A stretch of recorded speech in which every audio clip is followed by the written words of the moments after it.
ఇలా నాపై అనేక కుట్రలు చేశారు. ఇవన్నీ వీళ్ళు మాట్లాడిచ్చి ఒక ఆడపిల్ల జీవితంతో ఆడుకున్నటువంటి ఘనత సింగనమాల ఎమ్మెల్యే బండారు శ్రావణి గారిది, వారమ్మ లీలావతి గారిది.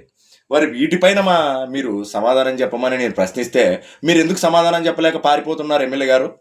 పోలీసులను అడ్డం పెట్టుకొని సింగనమాల నియోజకవర్గంలో మీరు ఏ గ్రామానికి వెళ్ళినా ఇంతమంది పోలీసులను తీసుకొని ఏ గ్రామానికైనా ఏ రోజైనా వెళ్ళారా?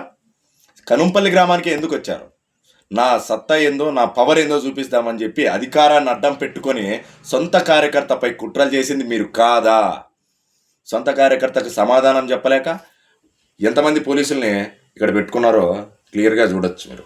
పోలీస్ డిపార్ట్మెంట్ అంతా కూడా మా గ్రామంలోనే ఉంది. అంటే ప్రభుత్వ అధికారులను కూడా ఏ విధంగా వాడుకోవాలో మా ఎమ్మెల్యే గారికి చాలా స్పష్టంగా తెలుసు అన్నమాట.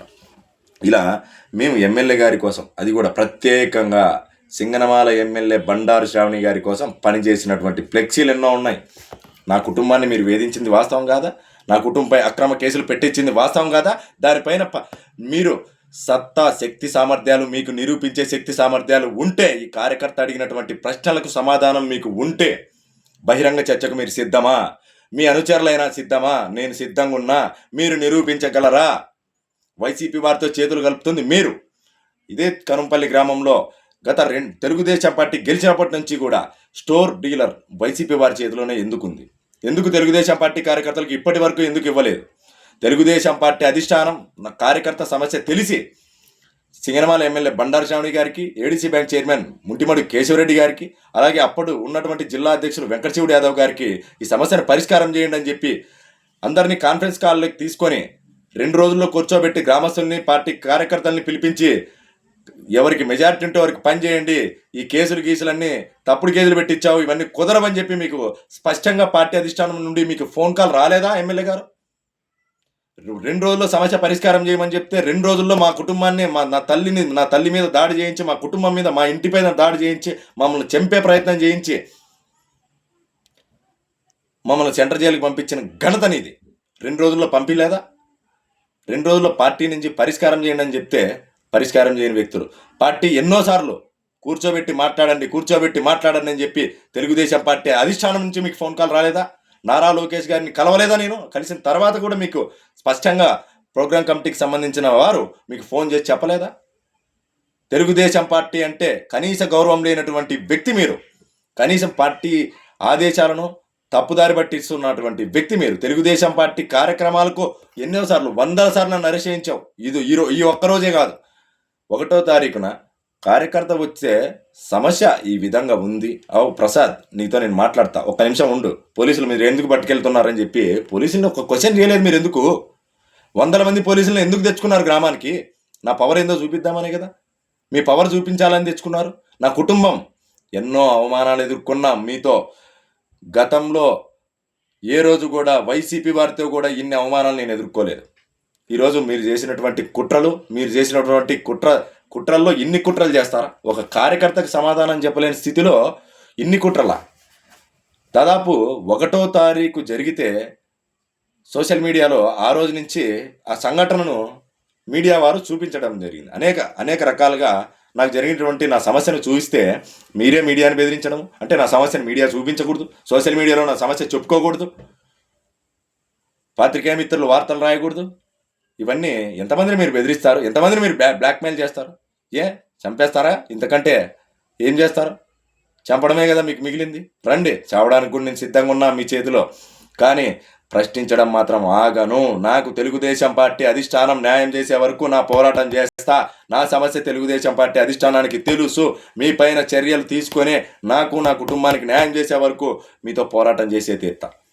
ఈరోజు గ్రామాల్లో ఎక్కడ చూసినా వర్గ విభేదాలు సృష్టించావు. నా గ్రామంలో ఇంకా మొదలైంది. మీపై తిరుగుబాటు మొదలైంది. రాబోయే రోజుల్లో మీరు ఏ గ్రామానికి వెళ్ళినా ప్రతి గ్రామంలో మీకు దమ్ము, ధైర్యం, మీరు చిత్తశుద్ధిగా పనిచేస్తున్నారని నమ్మకం ఉంటే మీరు ప్రజల్లోకి పోలీస్ డిపార్ట్మెంట్ లేకుండా వెళ్ళి చూడండి. మిమ్మల్ని ఎంతమంది కార్యకర్తలు, తెలుగుదేశం పార్టీ కార్యకర్తలు, కూటమి పార్టీకి సంబంధించిన కార్యకర్తలు, బీజేపీ, జనసేనకు సంబంధించిన ప్రతి కార్యకర్త మీపై తిరుగుబాటు చేస్తాడని స్పష్టంగా తెలియజేస్తా ఉన్నా. ఇది అబద్ధమైతే మీరు నిజంగా ఎమ్మెల్యేగా చిత్తశుద్ధితో పనిచేసి ఉంటే గ్రామాల్లోకి వెళ్ళండి. రండి, డిబేట్కి రండి, బహిరంగ చర్చకు రండి, పార్టీ పెద్దల అధిష్టానం ముందుకు రండి, పిలిపించి కూర్చోబెట్టి మాట్లాడదాం. నా సమస్య, నాకు మీరు ఎంత ద్రోహం చేశారో, ఎంత మోసం చేశారో పార్టీ పెద్దల సమక్షంలోనే తెలుసుకుంటా. లేదంటారా, రండి, 10 మందిలో రండి, మీది తప్పంటారు, నాది తప్పంటారు, ప్రతిదీ ఆధారం చూపించి మాట్లాడతా. ఈరోజు వైసీపీ వారితో అంటగడతారా? కష్టపడి పనిచేసిన కార్యకర్తను వైసీపీ వాళ్ళతో అంటగడతారు, రౌడీ షీటర్ అంటారు. రౌడీ షీటర్ లేదు నా పైన అని చెప్పండి. ఎవరిని రేపు చేశానో చూపించండి అన్న. చిన్నపిల్లల నుంచి పెద్దవాళ్ళ వరకు ఈ కార్యకర్తని గురించి ఎవరిని అడిగినా కనుంపల్లి గ్రామంలో చెప్తారని చెప్పి మాట్లాడినటువంటి వ్యక్తి మీరు. దాదాపు అర్ధగంట సేపు ఒక కార్యకర్త మీద ఎటువంటి ఆధారం లేకుండా 10% కూడా మీరు మాట్లాడలే. నిజం ఏదైనా ఉంటే ఒక 10% కూడా అక్కడ లేదు. అన్నీ మీ నోటి నుంచి వచ్చినటువంటి అవాస్తవాలు, అవి కూడా రికార్డు పరంగా ఉన్నటువంటి మాటలన్నింటినీ కూడా అధికారికంగా మాట్లాడవలసి మాటలను ఏదైనా పేపర్ రూపంలో మాట్లాడాల్సింది పోయి ఎటువంటి ఆధారం లేకుండా ఒక కార్యకర్తని నానా దుర్భాషలాడింది మీరు కాదా? మీ ఇష్టానుసారం వ్యాఖ్యలు చేస్తారు.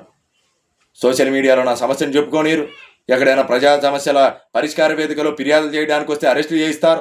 పార్టీ కార్యక్రమాలకు వస్తే అరెస్టులు చేయిస్తారు. పార్టీ ఆవిర్భావ దినోత్సవం రోజు పార్టీ కార్యక్రమానికి రాణించలేదే, అరెస్ట్ చేశారు. ఎందుకు చేయించారు? ఎందుకు? నేనంటే మీకు అంత భయం, కార్యకర్తలంటే అంత భయం ఎందుకు? తెలుగుదేశం పార్టీ కార్యకర్తలంటే మీకు భయం ఎందుకు? నిజంగా మీరు చిత్తశుద్ధితో పనిచేస్తూ ఉంటే మీకు ఎందుకు భయం ఉంది? ఎమ్మెల్యే గారు స్పష్టంగా చెప్పండి. మీరు మాట్లాడినటువంటి వ్యాఖ్యలపైన ఆధారం ఉంటే చూపించండి అని చెప్పి నేను నా కుటుంబం అంతా డిమాండ్ చేశాం. అక్కడ అరెస్ట్ చేస్తే నా కుటుంబ సభ్యులకి బాధ కలగదా? మా కుటుంబాన్ని జైలు పాలు చేసావు, మా కుటుంబం అంతా అక్రమ కేసులు పెట్టించి వేధించావు, మాపై దాడులు చేయించింది వాస్తవం కాదా? దానికి సంబంధించిన ప్రూఫ్లు ఎన్ని కావాలో చెప్పండి, చూపిస్తా. కనీసం ఒక కార్యకర్తకు పనిచేయడం తెలియదు. ఎమ్మెల్యేగా కనీసం మీ విలువలు కూడా మీరు దిగజార్చుకున్నారంటే అర్థం చేసుకోండి. అంటే రెచ్చగొట్టాలా? ఎంతసేపు ఉన్నాయి కార్యకర్త అలాంటి వాడు ఇలాంటి వాడు అని చెప్పి రెచ్చగొట్టి నన్ను దాడులు చేసే స్థాయికి కూడా, దాడులు ఎలాగైనా దాడులు చేయాలా, ముఖ్యమంత్రి గారికి ఎలాగైనా నిరూపించుకోవాలా మనము వీడు తప్పుడు వ్యక్తి అని చెప్పి నన్ను రెచ్చగొట్టే ప్రయత్నాలు మరిన్ని చేస్తూ ఉన్నారు. ఇక్కడ రెచ్చిపోవడానికి ఇంకేం లేదు ఎమ్మెల్యే గారు. నేను కూడా పార్టీ అధిష్టానం దృష్టిలో ఉన్నా, ఎప్పుడైనా నాకు న్యాయం చేస్తుందని చెప్పి నేను భావిస్తూ ఉన్నా. మీరు దయచేసి పార్టీ కార్యకర్తలపైన ఇలాంటి నిందలు వేయడం మానుకుంటే చాలా సంతోషంగా ఉంటుంది. దయచేసి సోషల్ మీడియాలో ఇలాంటి వ్యాఖ్యలపై మీరు మాట్లాడినటువంటి వ్యాఖ్యలపై స్పందించండి.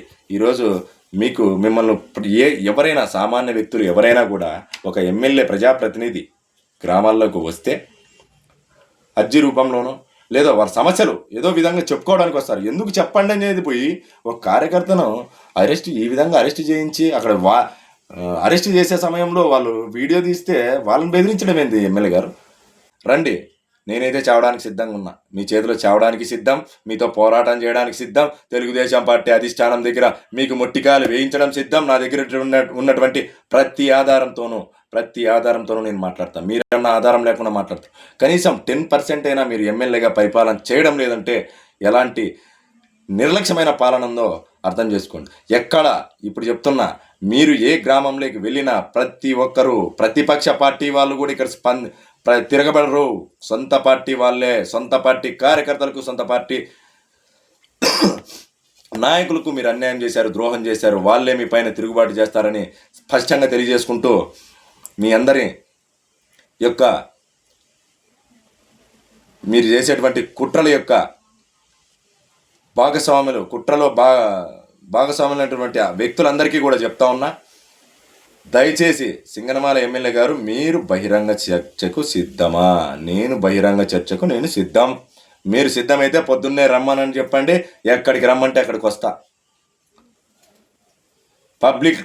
ఎక్కడైనా పబ్లిక్ ప్లేస్లో మీరు ఎవరినైనా పిలిపించుకొని నేను ఒక్కడనే వస్తా, ఒక్కడనే సమాధానం చెప్తా, ప్రతిదీ ప్రూఫ్తో చెప్తా. మీరు ప్రూఫ్తో తీసుకొని వచ్చి ఈ కార్యకర్తకు, రాష్ట్రంలో ఉన్నటువంటి ప్రజానికానికి తెలియజేయండి. మీరు మాట్లాడినటువంటి మాటలు నిజమా అబద్ధమా?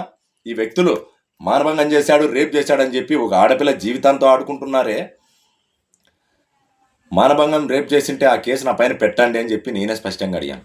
అవన్నీ ఆధారాలు లేక నా పైన ఆ కేసు పెట్టలేదు. పెట్టించే ప్రయత్నం మీరు చేశారు. ఏదో విధంగా రెచ్చగొట్టి భయభ్రాంతులకు గురి చేయాలని చెప్పి ఒక కార్యకర్తను అక్రమ సంపాదన కోసం, అది కూడా అక్రమ సంపాదన కోసం కార్యకర్తను ఈ స్థాయిలో బ్లాక్మెయిల్కి దిగుతారా? ఒక ఎమ్మెల్యే స్థాయిని దిగజార్చుకొని ఈ విధంగా చేయడం మంచి పద్ధతి అంటారా ఎమ్మెల్యే గారు? దయచేసి చెప్తున్నా, మీకు చేతనైతే, మీకు నిజంగా కార్యకర్తల పక్షాన, తెలుగుదేశం పార్టీ పక్షాన, కూటమి ప్రభుత్వం పక్షాన చిత్తశుద్ధి ఉంటే బహిరంగ చర్చకు పిలవండి. నేను ఎక్కడికైనా వస్తా. వచ్చి మీ అవినీతి అరాచకాలను చిట్టా మొత్తం బయటపెట్టి కార్యకర్తల మీద, కూటమి కార్యకర్తలపై మీద మీరు చేస్తున్నటువంటి కుట్రలన్నింటినీ కూడా భగ్నం చేసేంత వరకు నేను నిద్రపోనని చెప్పి స్పష్టంగా తెలియజేస్తా ఉన్నా. మీరు తెలుగుదేశం పార్టీని ఇక్కడ సర్వనాశనం చేసి మీరు ఇంకో పార్టీలకు పోయేదానికి మీరు సిద్ధంగా ఉన్నారేమో, కానీ మేము తెలుగుదేశం పార్టీని వదిలి వెళ్ళే పరిస్థితి లేదు. అది జరగదు, జరగబోదు. నన్ను ఏదో విధంగా రెచ్చగొట్టి నన్ను సస్పెండ్ చేయించి నా కుటుంబాన్ని అనేక ఇబ్బందులు పెట్టాలనుకుంటాను. నేను స్పష్టంగా దళితుణ్ణి, మాదిగా, మా అమ్మ మాదిగే, మా నాయన మాదిగే. నీలా రెండు రకాలుగా లేను మేడం గారు. మీకు దళితులంటే అందుకే చిత్తశుద్ధి లేదేమో, మీకు దళితులంటే కనీస గౌరవం లేదు. ఒకవైపు దళిత డాక్టర్ బిఆర్ అంబేద్కర్ గారి విగ్రహం కోసం మా గ్రామంలోని వ్యక్తులు వస్తే నన్ను కొట్టమని చెప్పి కొడితే ఆ విగ్రహం ఎత్తిస్తానని చెప్పి మాట్లాడినటువంటి వ్యక్తులు మీరు. అదే ఇల్లూరు గ్రామంలో అంబేద్కర్ విగ్రహానికి కొంతమంది దళితులు మీ దగ్గరికి వస్తే ఆ దళితులకు కూడా మీరు అంబేద్కర్ బొమ్మ విగ్రహం ఎత్తిలేదు. ఎట్లా దళితురాలు అనుకోవాలనో? ఒక ప్రజాప్రతినిధిగా ఒక దళిత డాక్టర్ బిఆర్ అంబేద్కర్ గారి విగ్రహాన్ని ఏర్పాటు చేస్తున్నాం, మా గ్రామానికి విగ్రహాన్ని సమర్పించండి అని చెప్పి దాతగా మీ దగ్గరికి ఏదైనా సహాయం చేస్తారని చెప్పి వస్తే కనీసం వారికి స్పందించిన పాపాను కూడా మీరు పోలేదంటే అర్థం చేసుకోండి. ఈరోజు కనుంపల్లి గ్రామం కానీ, ఇల్లూరు గ్రామంలో కానీ ఒక అంబేద్కర్ బొమ్మని ఇవ్వలేని పరిస్థితిలో మీరు ఉన్నారంటే ఏ స్థాయిలో మీరు ఎమ్మెల్యేనో ఒకసారి ఆలోచించుకోండి దయచేసి. ఎమ్మెల్యే గారు నమస్కారం మేడం. మీకు చేతనైతే చర్చకు, బహిరంగ చర్చకు పిలవండి, పార్టీ పెద్దల సమక్షంలోకి పిలవండి, లేదా రండి, మీరే రండి. ఎక్కడ ఏ పెద్దల సమక్షంలోకి వస్తారో రండి. బహిరంగంగా నేను ప్రూఫ్తో మాట్లాడి మిమ్మల్ని సస్పెండ్ చేస్తారో, పార్టీ నుంచి నన్ను సస్పెండ్ చేస్తారో తేల్చుకుందామని చెప్పి కూడా చెప్తా ఉన్నా. ఇంతటితో ఈ వీడియో కూడా ముగిస్తా ఉన్నా. సోషల్ మీడియాలో నా వార్తను ప్రచారం చేసినటువంటి ప్రతి సోదరులందరికీ కూడా, media and print and electronic media, paper పత్రికా మిత్రులందరికీ కూడా నా ధన్యవాదాలు తెలియజేసుకుంటూ ముగిస్తున్నా.